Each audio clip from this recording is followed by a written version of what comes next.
Welcome, everybody, to another edition of When Ebenezer Talks. I am delighted to have another famous clergy person with us, Reverend Dr. Natasha Bibbins. Thank you so much for joining us today and being here on our show. Let's start by telling us about yourself. All right. Well, first of all, I want to say know you're from the thank Eastern you. Shore. I am definitely from the Eastern Shore. So I want to start off by just saying thank you for welcome. allowing me to come on your platform You're because, you know, you don't have to do it. But a little bit about me. Yes, I am from the Eastern Shore. Okay. I've been born and raised here. Okay. I am a woman of many hats. Okay. I have a lot of different hats. It's so hard to name them all, but besides being a wife to my husband, Michael Bibbins, I'm a mother. Okay. I'm a godmother to many. Okay. I am a mentor to many. I do a lot. I just do a whole lot when it comes to the gospel. Okay. Okay. When did you receive your call? How long have you been preaching in ministry, doing the work that God has assigned you to do? Okay, so when I first received the call, I didn't want to walk in the call. Okay. So I want to be honest there. Okay. It took me a long time because sometimes when you look at yourself, you really don't feel like you're worthy. Mostly because of some of the things that you've done in your past or the way people might see you. They don't believe that God can How people then define call you. They will definitely define you. They'll put their own titles on you, even if God did not. And so when I knew that I was called to ministry is when I started to see certain things that nobody else saw. Okay. And it was almost like a deja vu moment when people used to say, you didn't see that? And I would always ask them, y'all didn't know that was going to happen. I already knew it because I had already previously seen it. But I did not want to move forward in that until that day that God really shook me and called me to do it. I did not really never wanted to be a preacher. Never wanted to stand up front. Many people don't know this about me, but I am an introvert. Okay. I am very shy. Welcome to the club. So being very shy is kind of hard to stand in front of other people because then you're worrying about what other people might say or how they might perceive you, how you looking, are you looking, you know, a certain type of way. But I had to get to that place just like God had to remind me about Jeremiah. He said, don't look at their faces. And so I had to move into another direction. So when it came to me walking into my calling, it was me setting aside myself, setting aside that flesh, and then walking towards that calling. So it was now many years ago now, probably about 10, 12, when I decided to say, hey, yeah, I'll go ahead. But I did not want to be ordained as a minister. I did not. I just rather do the work without the title. Never wanted the title. You have a major social media platform. I often watch you and how you minister online. Tell us about how that got started. Well, when God first told me, he said to go and just now show the world. And for me, again, being an introvert, I was like, I'm afraid. So I just decided that one particular day, I decided to just go ahead and hit the live button. Wasn't sure how it was going to sound, if anybody would even get on and watch me. And I'll never forget the very first thing that I did. I had went to do some pictures. And when I did these pictures, I saw myself because I got my face made up. And I literally heard the Lord say, you can take off the mask now. And I said, take off the mask? And then I looked at my face. I saw me made up, but then I also looked at the blemishes that were covered up. And when he said to take off the mask and share it with somebody, I hit the live button and I began to then share with other people and to tell them, go ahead and take off the mask, because he gave it to me in such a way that was easy for other people to be able to understand it. It wasn't me coming with some big words or anything. It was me pretty much telling them my testimony of how God will remove some of those things that's in your way if you go ahead and take off the mask. We can't heal when we're trying to cover up and not allowing other people to see what we've gone through. And so when I pushed that button, I saw what happened, and then I got so many calls of how that blessed them for me just coming out and just hitting that button for that little bit of time to tell them, hey, just take off the mask. And so me, I'm always seeking God on the direction of what he want me to do. And that's when he decided to give me this ministry called Forever Fire. Okay. Didn't make no kind of sense to me, but this was Forever Fire. You know, I'm like, Forever Fire doesn't make sense, but it made sense for God. And so I just moved with my obedience, and I started doing it every Monday at 7 p.m. And so it has been a blessing to so many people. Yes. What have been some of the challenges that you've had to face just keeping that particular ministry moving forward? A lot of the challenges, honestly, were just being tired. You know, being one that's bivocational, having a job, and then you got to rush home to do ministry. I don't think people understand what goes into that, especially being one that's trying to care for a home, one that's trying to work and do all the things that I had to do, but then to get on and pour your whole heart out to the people of God, and then the backlash that you receive from people. Yeah.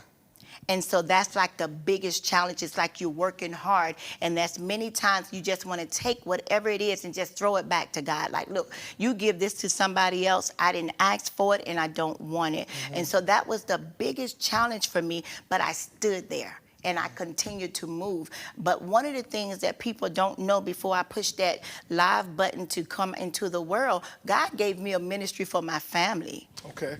And so with the ministry for my family, I had to, for 4.5 years, I woke up every Saturday morning at 8 a.m. and preached to my family just like I was preaching to 1,000 people. But that was the grooming stage of how he was taking me into this vein. And if you know anything about dealing with family, that was the hardest ministry that I've ever had to deal with. So because even though you have family that you want to love you, I didn't get the love. I didn't get what I thought, and I kept asking God why, because I'm the one without the title.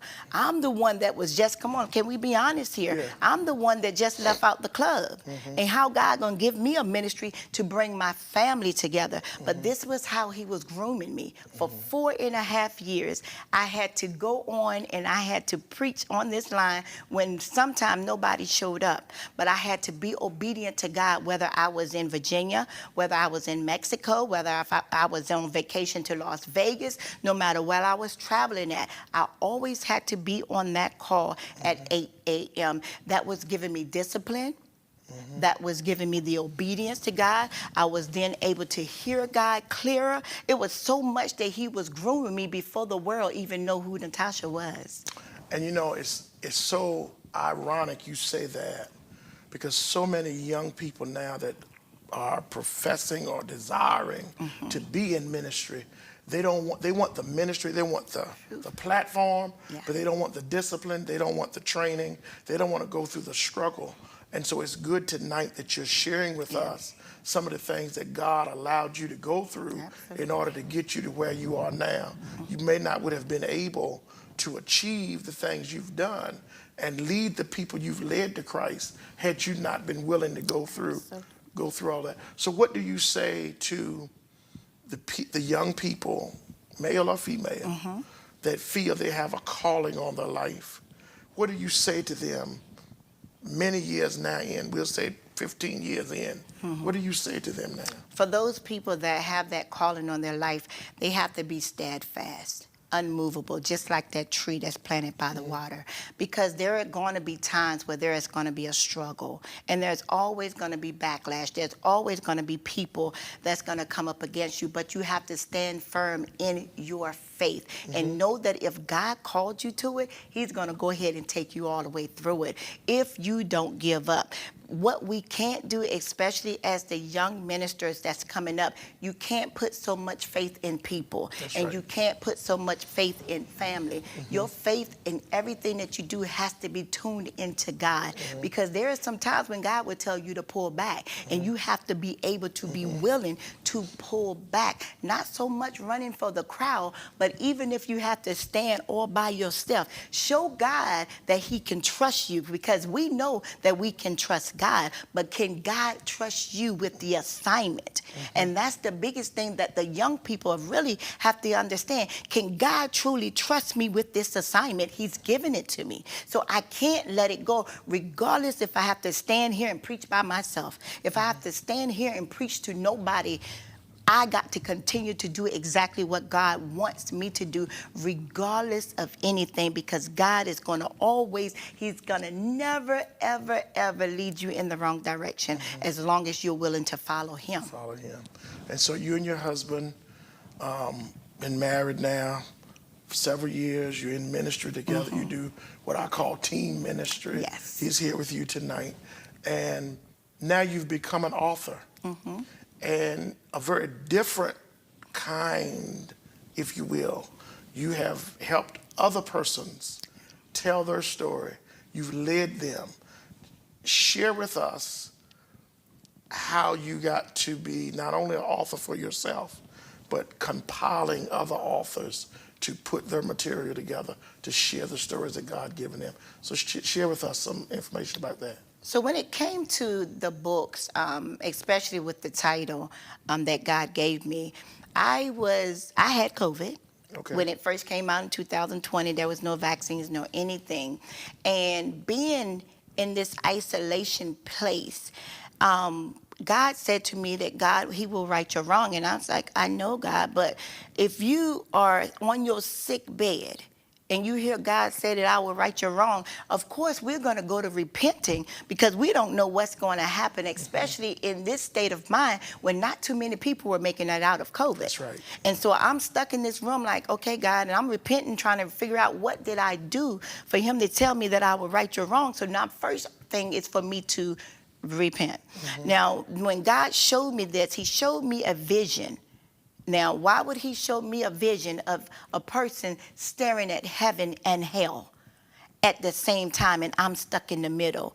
And I'm like, okay, God, now all of this is just not making sense to me. Why would I be staring at heaven and hell when I tried to do everything right? And for 2 weeks, God was quiet. But then he said for me to tell the story of how he righted my wrong. And I said, okay. But then he said, don't stop there. I need you to go get others for them to tell their story of the things that I've done in their life, so that other people will see what I have done for them. Because a lot of us, listen, we are all facing heaven and hell every day that we wake up. But there are some people that want to cover up some of the things that they've done, and they can never move out of that place because I'm ashamed of it. That's a part of the enemy that's keeping you bound up, where you're afraid to tell somebody your testimony, because other people are overcoming because of the words that you speak out of your mouth, so they can see how you are. So I got these people together, the ones that God laid on my heart for the very first book, and I called many of them. Now, God gave me these people. I called many of them, and some of them was like, I don't think I can do it at this moment. I didn't pester them. I didn't do any of that, because I knew that they were disobeying God, not me. Because when it come to me and doing books, I don't do it for money. I was doing it because God asked me to do it. And so that's how it went. It was more so God. But I'm getting these people together, and I'm sharing with them what God wants. I gave them the vision. I gave them everything that God said and what God's desire was. And so I got this first group together, and we did the very first book with the testimonies. But then I heard God say, do it again. So in my mind, I thought that he wanted me to take that same book and relaunch it. And he said, no. Tell somebody else that he will right their wrong too. And so now I say, okay, God, now you want me to go again. I need the people. And so now I go to the same people, give them the same vision that God gave me. And these people said, yes, I'm coming in and I want to tell my testimony of how God brought me out. Because there are many people that got stories. That's true. And people know their stories, but they don't really pay attention to the end. We like to keep you stuck, but there is an ending to the madness that you have gone through. And if you don't be willing to tell your story, then they'll keep you stuck and keep you bound up. So when you compiled all your authors, what did you do with them? You gave them a certain number of days of time to write their story, and then you had to proof it to make sure it was fit in the mold that you, how did you tell us about that? So getting them together, I 'Cause gave everybody. it sounds hard. It is. I gave everybody an outline. Okay. And this outline started with just giving me, your bio, all the way down to having your synopsis and the paragraph. I mean, I outlined it all the way. All the way. All you had to do was just put it in. And I gave each author 3,000 words. I wanted them to get to 3,000 words. If they could not get there, that was fine. But I want them to be able to share their story. I didn't want to put a limit. And if they went over 3,000, that was fine as well, as long as you get your story out. And so I'm getting them, and I tell everyone the same thing. And of course, as you said, it's hard. Very difficult, because you got some people that just don't want to follow directions no matter what. And I was told by many, this is my story, you can't tell me. And I'm like, okay, but it's my book. And I know that this book is not just for a book, for just a local book. This book is going to reach the masses. And we don't want to look where we at. Just because you feel like this is my first time, let me help you to understand. And so it was very challenging. It is very challenging when you're dealing with people that don't have that mindset, but they really do have a story. Yeah. They have a story. And so you're constantly back and forth all the time. And see, for me, I have a publisher. And so they were the ones that when I send it over, they would go, after I got it all together, because of course I had to be the one to put it in a template to make sure everybody's titles and everybody's information, their pictures and everything was together. And then I would send it all to the publisher. They would then put it together, they would read it, they would edit it, and they would send it back, because now you got to proof it again. You got to go through everything that you just wrote, and you got to read it again, because now they done showed you that this is what you've written, but this is the correct grammar. Yeah. Everybody's not accepting to somebody else rewriting their story and putting it in the correct grammar. And so then they had to go back and do it again. But what the publisher did was, whatever you send me back is how it's going to be written. And I made sure that everybody understood that however you send it back, they're not going to proof it again. Yeah. This is going to be written in a book, and it's going to last forever. Yeah. I understand wholeheartedly. When I was writing my book, I ran in with my publisher an issue. He kept telling me I was writing like it was a sermon. Well, that's all I wrote more than anything else. And I had to reprogram my mind. This is not a sermon, even though it was scriptures, it was stories, what have you. But it sounded like a manuscript. Yeah. And he stayed on me, so we had to work. So I totally get that. So how long did it take you to get all your authors? You got them all together, they're proofreading, you're checking for grammatical errors. How long, if you remember, did you get from the idea to the book sale? I'll say about 10 months. Okay. About 10 months. It wasn't too bad because I was on them. I gave them a certain amount of time to have their chapters done. Of course, you have those that did not come through. And so we kept trying to push it back to give them an extra week or give them an extra 2 weeks to make sure that I want to give them the opportunity to be able to get it. But it was a lot, because doing that, for me, if I'm going to tell my testimony, I can tell my testimony in a day. But everybody's not me. I can just write it out. It don't take me that long, but everybody else, it might take them longer. And so in the beginning, I gave them like 4 months. And then it went from 4 to 6 months. Then it went from 6 to, listen, if you don't get it to me by this time, we're not going to be able to put you in the book. Yeah. Then we get it, and then we send it to the publisher. And her turnaround time was amazing, that she would send it right back before we got it out. So about a good 10 months. Do you foresee you doing any more books on this level? I do. I Okay. do. God has already given me another vision to go forward. I just haven't started it yet, but he has already given me yet another book title. You like writing books this way instead of writing them just yourself? I like either way. Either way. But right now, whatever God says is where I'm going at right now, in this type of direction. Because there are so many people that we meet that wants to be authors, they can't. And they're waiting. And I've heard others and say, I've been wanting to be a co-author. I've been wanting to be an author, but I just can't afford it. Like, it's not that hard. It's not. Let me help Yeah. you. Let me Yeah. help you get there. So when God pushes me to saying, hey, this is, well, I know that there is a book that he wants me to write on my own. He's already telling me that, but he also has me another collaboration that I'm about to do as well. Okay. And then you're preaching and you're doing conferences and you're doing workshops and you're at all of the women's conferences. How do you keep up? It's hard. Tell us, how do you do it? It is so hard. It's so hard. And one of the things that I say all the time, and I tell people even when I'm at work, I have an amazing husband. Okay. He's amazing. And because of who he is the reason why I'm who I am. Okay. He allows me to be able to have this space. I go to work. Most days when I come home, he'll have my dinner ready, right? Okay. And so I eat and I go straight back up to my office and I start working. He don't bother me. He might come in every now and then because he wants a kiss or something, but he don't bother me. He allows me that time.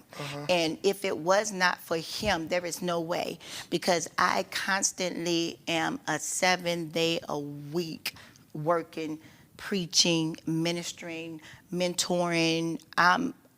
It's amazing how all of this can happen, especially on the level that I go and work. And I hear him often tell people, I don't know how she does it.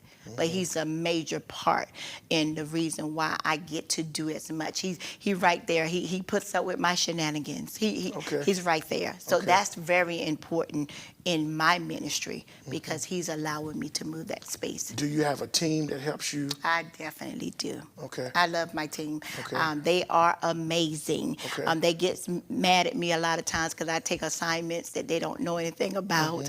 But when you do that too? Okay. Yeah. I think we all do it. Okay. Okay. And so they'll call me and like, how did this get here? What happened? But they are so amazing. They want to do everything in excellence because they know who I am. And so when you get people that's working with you, that know who you are and know what you stand for, they work so hard for me, effortlessly. I mean, even with them having families, they still move and try to do some of the things that I have them doing. Yeah. Do you see yourself, as we come to an end, do you see yourself pastoring a physical church, or do you think that this particular kind of ministry is what God is leading you to do? So I have multiple ministries, Okay. but we also have a church. Okay. And so right now we are actually in the process of looking for a building, Okay. so we can now go outside of the church. But our church is Recharge Outreach Ministry, Okay. where Michael is pastoring. Okay. He's the pastor, and I am a doctor, but I am actually being affirmed in next month into a whole nother role. Okay. And so, yeah, we are pastoring now. Okay, that's awesome. Yes. That's awesome. My final question is the same question that I've asked everyone this month. You've been in ministry, you're a mother, you're a wife, you're an author, you wear a multiplicity of hats. Yes. A young lady, young girl, under 18, sees you, hears your story, reads your books, follows you on Facebook, listens to your ministry on social media, visits your church, and says to you, I want to be like you. What do you say to her? I would tell them really they have to be better than me. And I would share that because as a young girl, you're looking at me now, and you really don't know the story behind me. I will always let people know that, because you have someone that you can gauge from. Everybody don't have that. And so for someone that's young, that's following me, I want them to be so much better than me. So it's always me mentoring, pouring into them. I want their desire to be so much greater than to just look at it, because it's so much more than me just preaching. It's so much more than them seeing seeing me prophesy, seeing me travel for ministry. It's so much more in depth in that. And I don't want anyone, especially no young girl, to look at what I'm doing and think that it's really easy, because it causes them to fall. They have to measure whatever they have to do according to what God has for them. And so it's my job, as the one that's older, that's done been there, that's doing it, to get them and mature them and to train them and develop them to get to where they're going. I don't want you to be like me, because this might not be the road that God has you on. He might have you on a whole nother road, a whole nother way. My job is to pour those things out of them. It's okay to admire someone, but what I never want anybody to do is to idolize the ministry of Tasha. Don't idolize me. Idolize what God is doing. God is going to always be the idol, not me, because I'm a man. I can fall. God would never fail you. And so my desire is for that young person to get to know who they are, and it's my job to pour who they are out of them. Well, I thank you very much for sharing with us tonight, sharing with the world a snippet of your story. Tell us how we can purchase your books. All right, so my books right now, they are on Amazon, and you can just go right on Amazon, just look up Natasha Bibbins, and that's where you'll see all of my books come up on that. Okay, very good. Thank you so much for being with us. Thank you. Ladies and gentlemen, thank you so much once again for joining us. We pray you have a wonderful evening. We'll see you next time on When Ebenezer Talks. God bless you.